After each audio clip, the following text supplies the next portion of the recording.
boys. They're both around 7 or 8 years old, and yeah, something happens to them when the film opens. It opens with them spitting at each other. They spit back and forth in each other's faces. They're playing a game, and one boy gets in trouble, and the other doesn't. So it's sort of a moral dilemma, and we follow them from there. One of the first things we did for the film was the opening scene of the film, which is the spitting scene. And it's basically two kids face to face spitting on each other back and forth. So when we did that scene the first time, I think we did about... Yeah, it was important for us to, I mean, there's no cuts, so the boys actually spit on each other's faces. And yeah, that was important for the casting, so that we could find children that would be up for that, that would be mature enough to handle a scene like that, but also immature enough to do a scene like that. But yeah, when we did that scene, we maybe did 30 takes of the boys spitting back and forth. They'd have to go get more water because their mouths would get dry because they would run out of spit. And each time we filmed them, we'd have to have someone wipe their face off to get them clean again. But then when we finished filming and we gave them a break, they just went outside to the playground and kept spitting on each other. Yeah, and they came up with games of like who could spit the furthest. Things like, you forget how much kids like spitting. Yeah, like kids love to spit.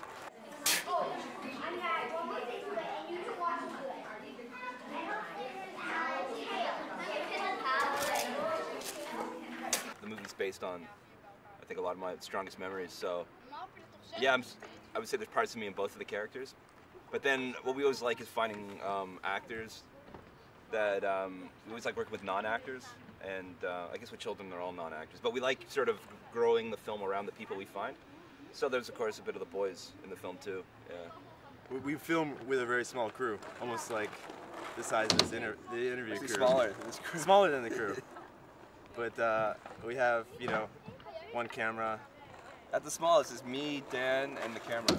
Dan also does the audio, too, sometimes. So. And there's our title sequence in the film comes over top of this giant tree, and we never really work with equipment or dolly track, but for this shot we wanted to do it on a dolly track. So we built a really simple track ourselves, and we had myself, Kaz, and our camera guy maneuvering the camera, but we had to set it up across a street, and it was a busy street, and every time a car came by, we had to move the entire track and then move it back out again, almost like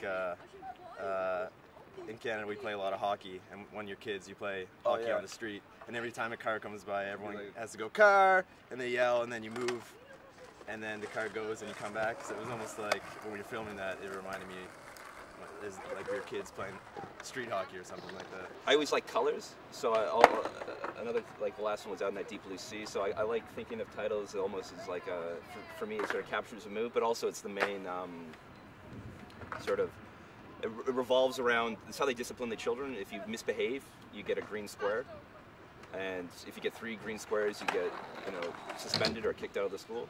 So you fill in the squares with green crayons, so it comes, I guess, very literally from that, but also it's sort of, yeah, more abstractly to me captures something else, sort of, that I don't want to pinpoint, but it's, yeah.